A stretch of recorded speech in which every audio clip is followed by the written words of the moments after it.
like, what do you start with what you do, first, and then we'll kind of go from there.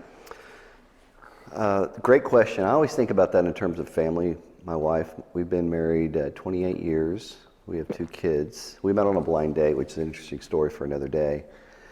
And I have a 25-year-old daughter and a 2-year-old granddaughter. Harper is her name. And then I have a son, Jesse, who's at Oklahoma State. And he's 22. I hope I got that right. Great young man. And my daughter, I love her very much. So Okay. I'm very grateful and thankful. Much like you, I admire you whenever I see you and your family together. Watching your little kids, those are great memories for us. It's always fun, yeah. And they've kind of always been weaved into your businesses, I'm sure, through the years in some way. I always tried to bring them into my business much like you do. Yeah. So they can see Dad working, they can see Dad, sweating and sometimes suffering. I think it's important for them to see that. There's good days and bad days, and we've tried to celebrate when we have good things happen and when things don't happen, which in any business, especially as entrepreneurs, we're going to have those days or sometimes years. We've always tried to just talk through those things, and it's not always easy. You have plenty of sleepless nights, as you know, as an entrepreneur. It's just the way it is. Yeah. So full disclosure here, Matthew's my neighbor, and we've just kind of struck up this friendship over the last, 9 months or so when we started looking at this space. And he's also, I always struggle with this, but landlord, neighbor situation. But there was something about this space that we fell in love with. And then the relationship, for me at least, was so natural that honestly I didn't look at any other spaces. Oh, okay, great. And that that meant a lot to me from the start. It's just that relationship, and that's part of the reason I wanted to have you on. Yeah. Well, thank you for those kind words. When we do have some property around, and I look at this relationship or with some of the others, is I'm not a partner with you legally in your business, but I am certainly an advocate and a cheerleader and trying to be as supportive as I can. And not just because I want you to pay your rent, right, and fulfill your lease obligation, although that would be a positive thing. I'm very interested in entrepreneurship, and I've sat in your seat many times, started many businesses. Some of them worked really well, some of them were complete failures. And so I can appreciate very much and at a very deep level what it means to open a business and try to run it from the ground up. Yeah. And until you've done that, you just don't have that level of appreciation. So I look at it probably differently than a lot of people. Yeah, there's an understanding that I've noticed from the very start that you had.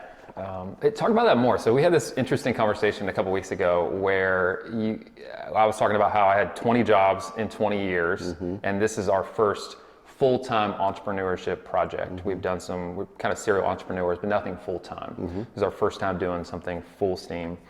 And, it's a new experience. It kind of feels like you hit kind of a different level, a different understanding, kind of going back to your point. And then you said to me, you don't even really remember or know how it feels to be an employee because you've always had your own thing. Talk about that a little bit. I think that's fascinating. So my son is in his senior year at Oklahoma State, and he was asking me about various jobs and interviews that he should do, and he asked me this same question last night about my first job out of school and those types of things. But very early on, right out of Oklahoma State, I started thinking about being my own boss, and I'm not sure I would be a great employee. I think I probably would be now as I'm older and maybe hopefully more mature. In my 20s, probably not. As a very independent thinker, I want to do things my own way. Sometimes that's a plus, sometimes it's a minus. It's a plus when you're willing to learn from people. It's a minus when you think you know it all. Yeah. There's probably a period in my 20s where I believed that I knew too much. And that served me well in some cases. In other cases, it got me in trouble from a business standpoint. I just didn't plan out enough, or I made some assumptions that were false. But I've pretty much been an entrepreneur since really getting out of Oklahoma State in various businesses, from a medical lab business that our family had, jumping into some technology with a mutual friend, now at Life Church, Bobby Grunwald. We've had some businesses together. Okay. And then it wasn't until about 8 years ago that I got into real estate. Maybe 9 years ago, I started thinking about real estate for the first time, other than families having rent houses or thinking about some of that kind of real estate, but actually developing real estate, which simply means buying dirt, buying a piece of land and building something on it, right? What does that process look like? And so that was a journey that I took with a good friend of mine, Jeremy Kubicek, and we embarked on building the Prairie at Post. It's a 40-acre development near Pops, and it went surprisingly well. It was very hard, but went really well. We sold the lots very quickly, and it seemed too easy. We kind of had a lot of success, and it was great though. We learned a lot, and I learned a lot about working with the city and real estate, but I had some good mentors along the way that taught me a lot of things. Okay. But when I started in real estate, this is how early, and this is where I started. So every piece of dirt has zoning applied to it, meaning this is kind of what you can build on it, or what the city wants you to build, and so on and so forth. And I called my attorney, Todd McInnes, and I said, hey, Todd, I want to buy this land and develop it. And his first question to me was, well, how's it zoned? And I go, Todd, I don't even know what that means. What are you talking about? So that's like the ABCs, right? I mean, it's basic 101 in real estate, and I had no clue. Right? So if you're feeling overwhelmed, like you don't know what you're doing, this was Matthew 9 years ago. Exactly. Yeah, so. I think it's important also to remember that every successful business owner at one time started not knowing anything. Yeah. Okay, we don't start good. We usually started at some level of incompetency early on. We don't know what we're doing. We're uninformed. We've been told things that may or may not be true to our business. And so that's where I started in real estate. It was very, very rudimentary level of understanding, and had really good people around me, good attorneys, good advisors that helped me along the way. And maybe one of my biggest advantages, I didn't know to be scared. Because I should have been more fearful. Should have been more scared. Fearful early on, right? Yeah. Because when you don't see the risk, you just go for it. And so Right. we did, and we managed to work through a lot of those. And but I'm still learning. Yeah, yeah, it's constant for sure. Yeah, that is so that's so good. Let's kind of talk about that a little bit more. So you get into it. One of the magic things I've seen about you is that you have all these friends or connections, and really cool, something Matthew does is he walks them over to the shop, and he actually like says, hey, meet my friend Josh. And I feel like that has meant a lot to me. I've told you that before. Sure. But it's kind of clicked for me too, that those connections and having those relationships, friendships, in kindness and for just life in general, but then also for, obviously it helps in business to have somebody to call when you have a question. So talk about that a little bit, because it sounds like when you started, that was a big part of your learning and your success, is having some of those connections. What does that look like for you? It is. I do that primarily in relationships just because I enjoy people. I enjoy getting to know people. I enjoy talking to people that I don't know. I enjoy learning about things that I don't know much about. So even in some of these very obscure things, for example, I might be at the arts festival and ask an artist, how do you do that? I'm intrigued by that. So I'm very curious. I have a curious mind about how things work. And so I'm just curious about people and getting to know people. So when I bring somebody over here, I want to be helpful for you, but I just want to, if I have a mutual friend, I want that person to connect with you, and so you guys can develop a friendship. That's really more out of just, I enjoy seeing that more than a business venture. But one thing I do think about fairly often is, so how old are you now? 36. Okay, so 36, so go back to your 26 self, and do you look at your 26 self going, man, I didn't know very much back then. I was inexperienced. Do you feel that way sometimes? Yeah, for sure. Okay. For sure, yeah. So I think we all can look back 5 years or 10 years and think, man, I was dumb, or I was inexperienced, or this or that. But I've noticed that throughout my life, I feel the same way. So it reminds me that in 5 years, I'm gonna look back on myself right now and go, man, he was so uninformed and inexperienced. And so I think that's just a journey of life. Yeah, yeah. We're all in various stages of being in education. You never quite finish, and you're constantly learning. Yeah. And there's a sense to you about mentorship too. So talk about like your leadership style, or however you want to see that. You're a natural mentor. It's not like you've ever said, hey, Josh, I'd like to teach you something. It's nothing like that, but there's a natural tendency for you to mentor. So maybe talk about how that looks for you. Yeah, that's a good question. I don't think of it in terms of a mentor-mentee relationship, being intentional about that. Maybe I should. I think of it in terms of more about an understanding of where maybe other entrepreneurs probably are in their journey, right?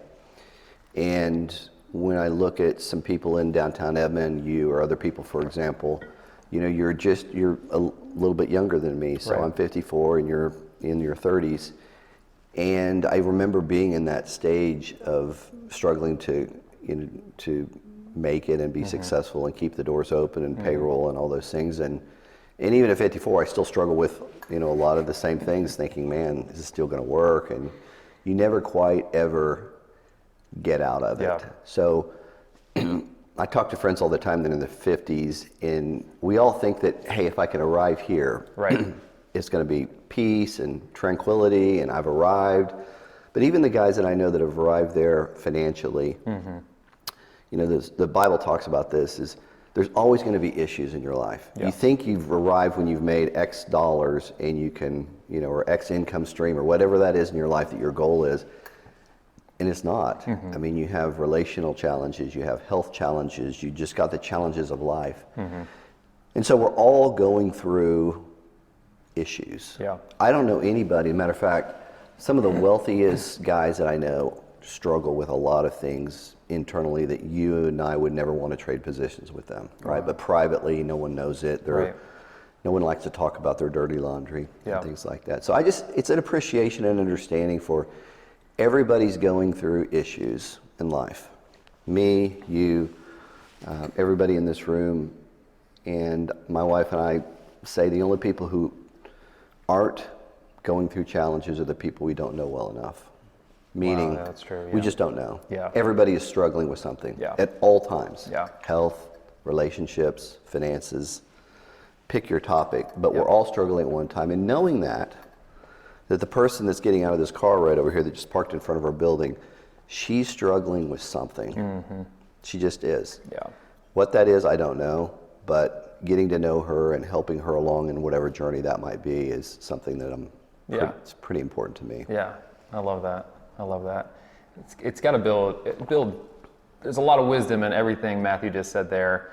I think it's always nice for me to hear that at this stage, to know, okay, so in 10 years, 20 years, there's not going to be some magic bullet that's going to, you know, solve all your problems, money or fame or anything like that. You're working towards your purpose, your relationships, seeing humans with empathy. You know, that's why we're here. And really our work is just a path to the people, you know, and you know. I think you're right. It's a path to the people, and the more that I can learn to live in the joy of life and the chaos of life, and they happen at the same time, by the way, in the same day, because you're going to have those things. So it's not about reaching somewhere. It's about, how do I navigate the journey today with the challenges that I've had. So I had a relational challenge last night with somebody that I care deeply for, and we got in an argument, and it kept me up, you know, most of the night thinking about what should I have said differently or done differently or various things like that. So, you know, I'm gonna probably apologize later in the day and deal with that. Wow. So I think a lot about how do you navigate through challenges of life, which we're going to have, and not trying to reach a destination. Yeah, yeah, that's good. That's really good. And I think our mutual friend just met the day before yesterday. Gary Brooks was telling me a similar thing. He said, one of the things, I used to hope that the waves would stop or the challenges would stop, and now I'm learning to ride the waves. Or dance, I think his term was dance on the waves. Dance. And I think there's wisdom in that. It takes a while to figure that out in life, but you're just, especially when you get older and going, I've been at this for 30 years, and I still worry as much as I did when I was broke and didn't have a job, when I was unmarried and didn't have a wife. All those same fears and anxieties and concerns, you still have them later in life. They're just different, right? They're just different. The scale has changed, or the... Yeah. Matter of fact, I would go so far as to say that people that I know that have money worry as much, if not more, about money than the people who generally have less. Yeah. They have more to lose in most cases, Yeah, you have more to lose. You think about taxation. You think about, well, I have resources. This happened the other day to a friend of mine. He feels this tremendous stress about, well, I've been gifted this money, or I'm a steward of it, where do I give it? Because he feels like he's going to be accountable to this wealth that he's been given, and he doesn't want to blow it. Right. Now, to somebody who doesn't have wealth, well, that's an easy problem to have, right? But this same person was broke at one time too, but he'll tell you, yeah, it's a struggle. Where do you give that money away? How do you give it away? So, or even not give it away, but invest it where it's not wasted. You don't want to necessarily give it to your children and ruin them, hurt them. Right. So how do you do that? And there's a lot. So I guess my whole point of that is not whether having money or not having money is a good or bad thing or creates more or less stress. It's just about understanding that it's about living today and not about that destination tomorrow, whenever that may be. Yeah. And I'm preaching to myself a little bit because I've got this date in mind for accomplishing a certain task, and I've built it up in my mind like this is going to be a great day. Yeah. Yeah. Usually those days kind of come and go, and you're like, on to the next. What's the next? Yeah, what's the next thing? Yeah, yeah. No, I think that's kind of how we're built sometimes, is to always be looking at that next thing. For my kids right now, it's the birthday. When's their next birthday? And when they turn 10, that's double digits. That's a big deal. So I think that's kind of human nature a little bit, but you're trying to, contentment. I guess there's some kind of contentment in there where you have to keep moving forward. And I know people like you and I think one of the commonalities we have is we're driven. Like, we want to do more, we want to accomplish things, but then on the other side of that is, can you be content as well? And that's always been, I don't know if you have anything to say about that or not, but that's where I'm at. I see a fair number of people who are successful in business that privately have told me, why do I have all this chaos in my life? Because the more you have, it starts to, the old saying, if you don't own things, they own you, right? If you buy a boat, you start working on that boat, it owns you. It takes away your time to lake houses and the second car instead of one car, and all that stuff starts to...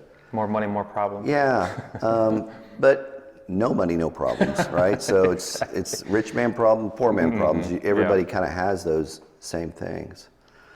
So I was going somewhere with that, but I lost my trail there. You're good. No, you said a lot of wisdom there. Talk to me about, so in this stage right now, you obviously developed the Prairie. That was a very successful project. You enjoyed that. So you kind of keep going down this path of developing properties. Maybe talk to us about that journey a little bit and kind of where you're at now. Just so everyone knows, one of the things that's exciting about downtown Edmond right now is a lot of the development. We're bringing in obviously businesses. We're excited about being here in downtown Edmond, but then residential is going to be a big part of that as well. So kind of maybe walk us through that. Yes, so this is probably where not having specific education in real estate is helpful for me. I've got education around finance and entrepreneurship and marketing, but not around real estate. And I didn't spend the early part of my career in real estate, so it was a fairly new endeavor for me. So I didn't really know how to develop, okay? And so when a lot of people, I'm oversimplifying this, by the way, they will find a piece of land, they will hire an engineer, the engineer will map out what's the most yield I can get, how many lots can I get if you're doing a residential neighborhood off to of maximize it. And then you start working through the city and you go. And so that's that's a fairly common approach, actually. And I've thought about that. I never went that route. I started thinking about, what is the human connection in this development? What are the human aspirations in this development? How do I want people to engage when they come out to the Prairie and when they live at the Prairie and when they move out of the Prairie? And same thing with the Lark. So the Lark is one of our developments in downtown Edmond, about a 3 or 4 minute walk, well, maybe more than that, 5-minute walk from here. And we gave a lot of thought, and still do, to all of our developments. So what is our goal here for human connectivity? So for example, in the Prairie, in the Lark, one of our aspirations or goals was community. So human relationships. Well, a lot of people give lip service to that, and what they see is, well, I'm just going to throw a park in the development and call it good. It's usually the worst lot over there, and that nobody wants. It's the leftover, and they put maybe the swimming pool, if there is one, a little tool swing set there, and they call that's my community. And maybe they have sidewalks, maybe they don't. Hope that people use it. Yeah, hope they, and sometimes they don't, or they throw in a little garden or something that gets overgrown here in a year. But we really try to think about what we want a development to do. So in this case, we said, all right, we want community to be a real core principle of the neighborhood. And so what we did is we started, well, how do people connect with each other? So that started to dictate how we moved the sidewalks through the neighborhood, the width of the sidewalks. It started to cause us to do things like, I wonder if we could help people eliminate time on other things and more time for people. So for example, we said, we're going to have a common tool shed and a common gardening shed. So instead of me and you and other people each having a shovel and each having a rake and each having a drill and each having a tool set, there's really no need for that. Yeah. Okay, A, it wastes money, it's redundant, and if I can trust you to borrow something and put it back, it starts to build, in a small way, that community. Yeah. So that's what we did. We're putting in that. a common tool shed, right? Yeah. And people are like, well, things are going to disappear. Probably. They disappear from my garage right now, and I don't know where they go. I'm like, there's nobody in my house. How do so, I mean. By the way, pause there. My wife heard this idea and she just loved it. She's a minimalist at heart. So she's just thinking like, oh, my garage is going to be empty now because I can share this shed space. So. And really, truthfully, other neighborhoods could do this well, but we all have these big garage, I shouldn't say big garages, but garages, and we fill them with junk. And that's a problem with space. If you have too much space, you just fill it. Fill it up. Like, I'm going to put my box over there or whatever it may be. So in a small way, that's the way we did it. We clustered the mailboxes, which means we set them all together, right? So it forces people to come there, pick up their mail, and see their neighbor. Yeah. And we just gave that a lot of thought to how do we allow people to live in smaller spaces that's going to help them declutter their lives so they don't have to heat and cool larger homes. Yep. But make them really, really nice. And of course, walkable. That's the key. Yeah. To downtown Edmond, which every development that we're doing right now is walkable. Yeah, yeah. Which is the word that I think we've connected on to, because that's what I'm excited about our city and what's happening is because of the walkability, the connection. There's a community element to downtown Edmond. We're kind of all here together, and it's special. It is, yeah. And you just don't get that in the suburbs. We get it in old neighborhoods across the United States. But one of my favorite things to do is just, especially if it's a nice day, which I think it's going to be tomorrow, is just walk up and down Broadway or over to these streets. And downtown Edmond is kind of expanding slowly and getting bigger. And so it's a great walkable community because I love to say hello to the shopkeepers and the owners and people I run into on the street. And I can't walk more than a couple of blocks usually without stopping and seeing a friend and talking. And I just can't get that in the suburbs. You're hoping your neighbor is out for a walk that day with their dog and maybe you connect with them. Right. So when we say walkability, we really just mean human connection. Yeah. That's really what we're talking about. Yeah. And having residential down here, talk about that. So that's obviously an important element to creating that, is because when you're living down here, there's another level of investment and just enjoyment. Yes, for sure. So if you wanted to live in downtown Edmond right now, your options outside of the Lark would be you buy a home, or like a rent house usually, and they're generally older.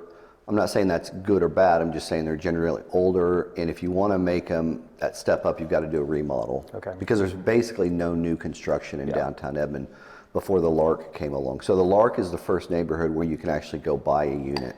Now we are going to get quite a few units. I'm going to say 400 or 500 over the next couple of years. They're going to be rental units, which are great. We need that because not everybody is going to be ready to buy a house. And even if you have the means to buy a house, a lot of people don't want to buy a house. If they're traveling, or they go, look, I don't want the yard, I don't want the maintenance, I don't want the mortgage. I'm fine just renting. Then that's a great solution for that. Yeah. No, that makes sense. And yeah, I think that's what's exciting, and it's like it's coming, and you're a big part of that. And I know you have a whole team and partners and things on that as well. But very exciting. One of the things that we've talked about too is like urban planning. Is that the right term, or city planning? Where you have a vision for Edmond beyond obviously your projects. There's things that you would like to see happen. Maybe just talk about if you have any thoughts on that, and maybe just give us your perspective on like the core Edmond. Yeah, so I kind of view Edmond is having two cores. One is north of 2nd on Broadway, and then one is the Stevenson Park area is another kind of district, but they're just, you can walk from one to the other in 2 or 3 minutes. So they're really, really next door to each other, but they're divided by 2nd Street. And so whenever you go into a neighborhood and you introduce ideas for either residential or multifamily or building a building, human nature is such, and it's been this way since the beginning of time, anytime you introduce change, you're going to have a certain percentage of the population who just don't want it. Okay? You can explain to them that it's going to be better and it's going to improve and it's going to bring jobs and it's going to bring tax revenues and it's going to help your business. Right. They don't care because change is a scary thing. Yeah. Okay. But Edmond is going through much like that transition right now. When you look back on maps in Oklahoma City, it was really criticized in the early days because the city had a vote on that. And people were calling it's going to bankrupt the city and it's for these evil developers and the mayor. They were criticizing anybody and everybody who were supportive of that. I would believe that now, I don't know the percentage, but I'm going to say a super majority, meaning more than 67%, maybe it's more than 70% of Oklahoma City would say maps is a good thing now. Isn't that amazing? Because it's celebrated now. It brought all the things to Oklahoma City that needed, but for a long time, it was criticized. But that's a pretty normal path for the introduction of new ideas. Any new idea, if you think about it, starts with heavy criticism, whatever it is. Okay, we're going to introduce a new car. The car instead of the horse. And people are like, well, it's going to kill people, and it's going to this, and it's that, and you're going to starve all the horses away, and it's going to, and then, the car came along, and then, things started changing. Now that same transition's happening with electric vehicles. Right. This transition's in the early stages of it, but it's happening. In their business transition, you're going to, this, that, and the other thing about why EVs or electric vehicles are bad, which I don't believe, by the way. I'm supportive of those. But the point of that is any new idea is going to go through this stage of highly criticized, then you start to gain some support, and then it takes many, many years till you gain the majority support, which is where MAPS is. Yeah. In many ways, we're just kind of past the early stage, or still in that stage of downtown Edmond, of going through this renaissance. Yeah. But if you've lived here a long time and you see a construction truck driving up and down the road, or lumber you're like, oh my gosh. Progress. It's scary to a lot of people. Yeah. Who's going to live there? I don't know that person. Yeah, okay, I see what you're saying. I don't know. Are they bad? Yeah. Because I know my other 5 neighbors, but I don't know these 5 neighbors that are going to move here. Could they be bad? Yeah. Could they hurt me? Could they? Right? Change. So, change. Yeah. Change is a scary thing for most people, and it takes some time to adjust, and we're going through that. So I would try to, as much as I can, because we get a fair amount of criticism, as you can imagine, try to listen and be respectful of those ideas. Yeah. But downtown Edmond is and will change regardless of whether, that's the constant of any city. Right. It's going to change. Right. Yeah. Right. It will change. Yeah.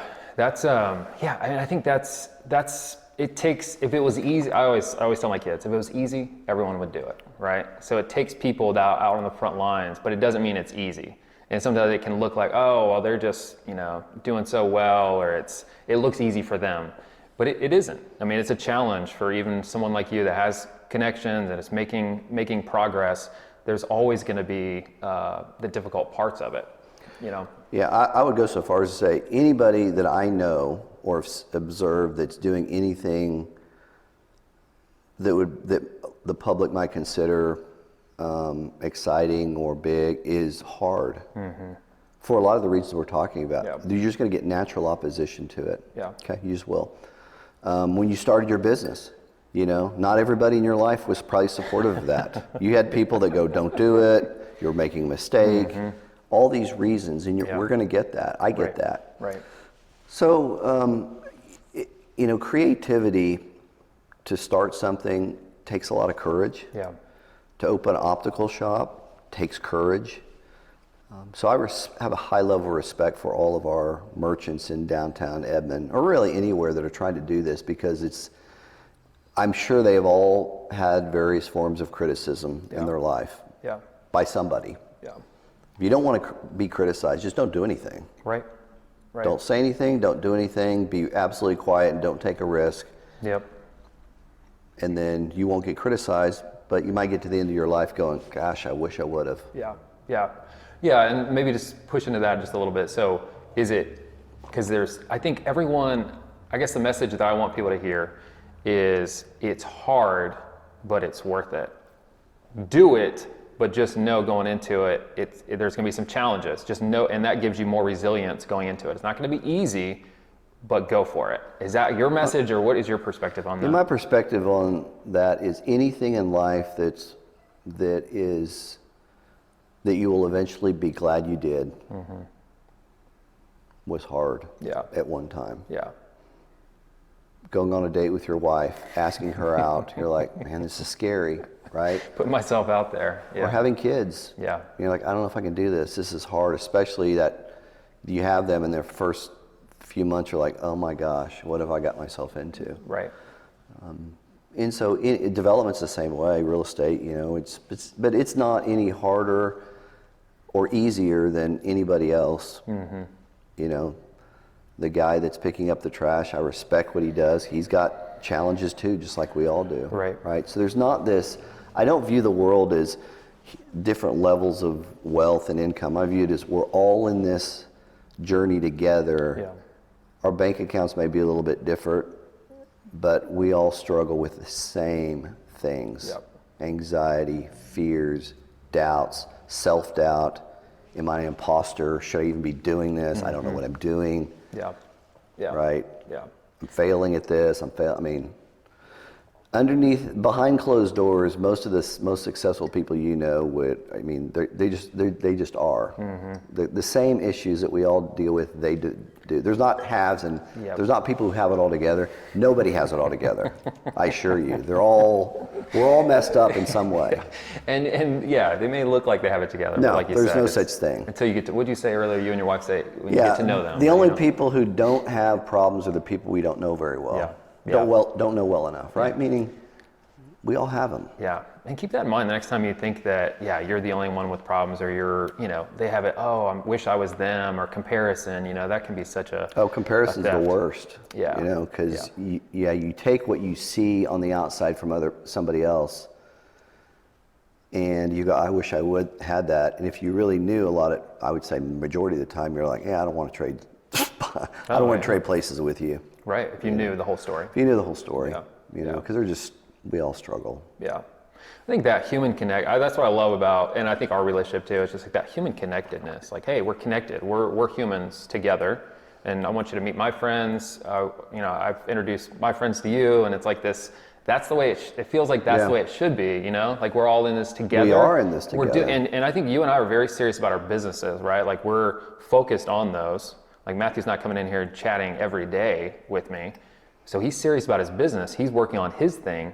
But then we're connected in that we're humans together working on our things, right? Working on our businesses. So we're all in this journey of life together, and it's hard for all of us, and we all struggle with similar things and sometimes different things. Yeah. But we're much more alike than I think a lot of people think about it and realize. And I would also say this is, my wife teaches Chinese kids over the internet in China. Okay. Okay. And so you hear on the news, Russians bad, Chinese bad, this. And so I spent some time with some Ukrainian friends last weekend talking about their life and their war, which has totally been turned upside down. They came to America and they got stuck over here. They can't get back, and their mom, people are disappearing. They don't know what's going on. And this whole idea of I'm good, they're bad, right? You hear it on the news. We're good, the Chinese are bad. We're good, the Russians are bad. We're good, the Mexicans or whatever, or whites versus blacks, or whatever the narrative is that you hear. In my experience, I just don't see that. Yeah.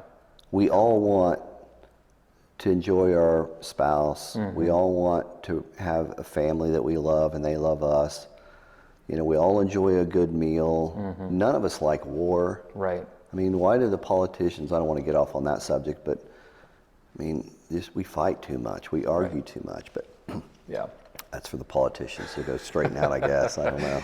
No, but you make a great point about we're humans. Humans. Right? Essentially we're brothers, we're sisters with everyone around us. 100%. And if we had that mindset, it would change the way we do business. It would change the way that we interact with each other, whether it's around the world or across the street. Yeah. Those parents of the Chinese kids that my wife teaches, they're just like you and I. They love their kids. Yep. They want what's best for their kids. They want them to get a good education. They're not bad people like we hear. And the same thing with the Russians, the Ukrainians, or whatever nationality that you think is in opposition to you. You may not like their government, or our government may not like them, but, you know, I just don't think that. I would say probably the same thing with the Iranian people. They're probably, I don't know very many of them, but I would bet with high probability that they want what we want. Yeah. They want peace. They want to love each other. And But that same context exists for you and me here in America. That's right. Yeah. Thank you for sharing that wisdom. So one last question for you. I don't know if you noticed, but we're in an optical shop here. So you have some glasses on the shelf. Tell me about your relationship with eyewear in the past. Kind of walk me through how you feel about eyewear. We've talked a little bit about this already, but just kind of share on that. Well, I'm outdoors quite a bit, so I think about eye protection. I noticed when I woke up this morning, I've got a bruise right here on my thing, and I was like, how did that happen? And I was thinking yesterday, I was kind of on the trail, because I hike every day. Okay. And I think I ran into a little stick that was hanging down, but I was kind of jogging sort of and hit it, and I thought, probably should have had some glasses on that day, you know. Could have been a bad situation.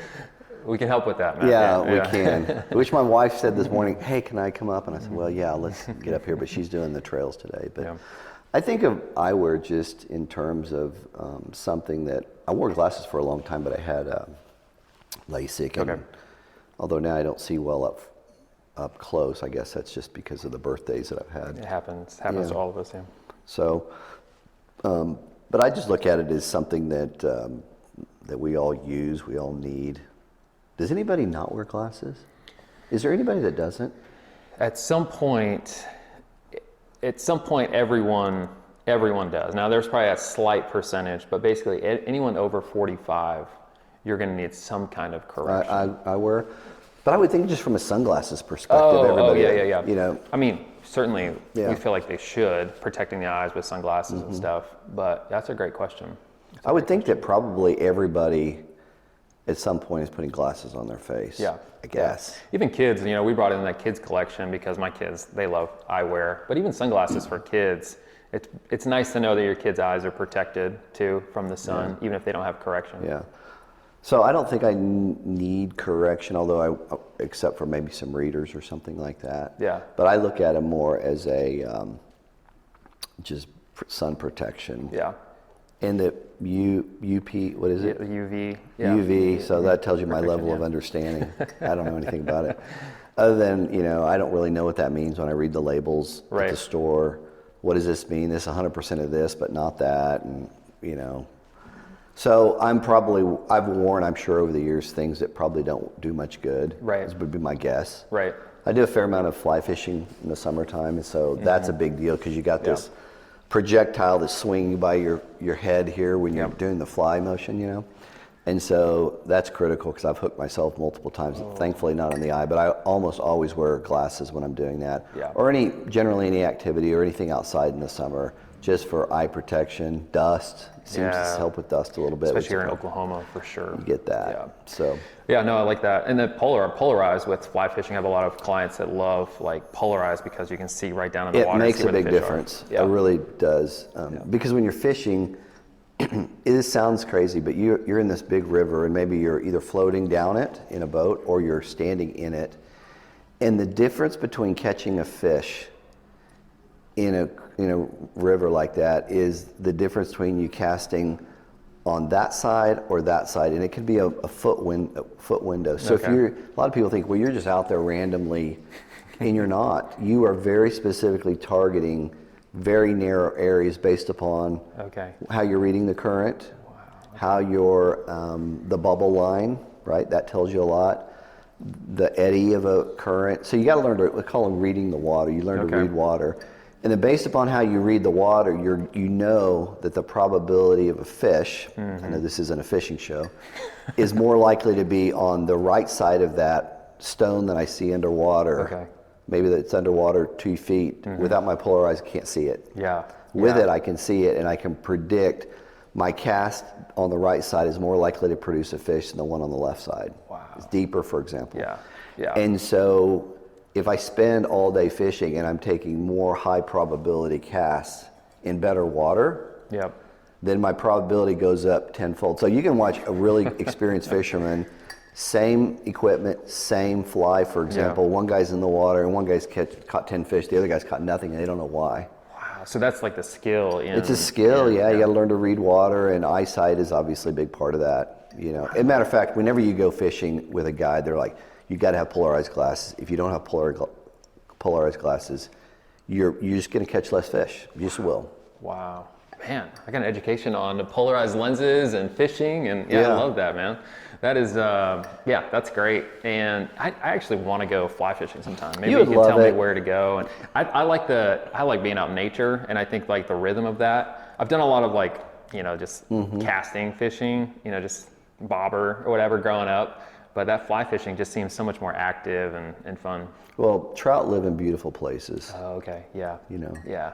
And so it's a good excuse to get out there. Yeah, they generally live in the mountains with tall pine trees and cool breezes and things like that. So it's one of the things I love about fly fishing is you get away to the mountains. So do you have a favorite spot to go? I love to go anywhere out west. So Montana, Wyoming, Colorado, all those are areas that I love to get out to. Spend a lot of time in the Bozeman area in the summertime. Yeah, it's beautiful. Thanks so much for taking some time today. I appreciate your friendship, appreciate your the business savviness that you've brought to us and our family, but then also just the friendship. And thanks for taking some time for the show today too. So cheers. Yeah, cheers, brother. Thanks, man. Coffee. We're also both coffee lovers too. That's right. So, you still have that. Do you use that espresso machine very much? Every day. Do you? I just made. That's nice. Can you do brewed coffee in that too? You can. You can do pretty much anything. You mostly use it for espresso though. Yeah, espresso, cappuccinos, and stuff like that.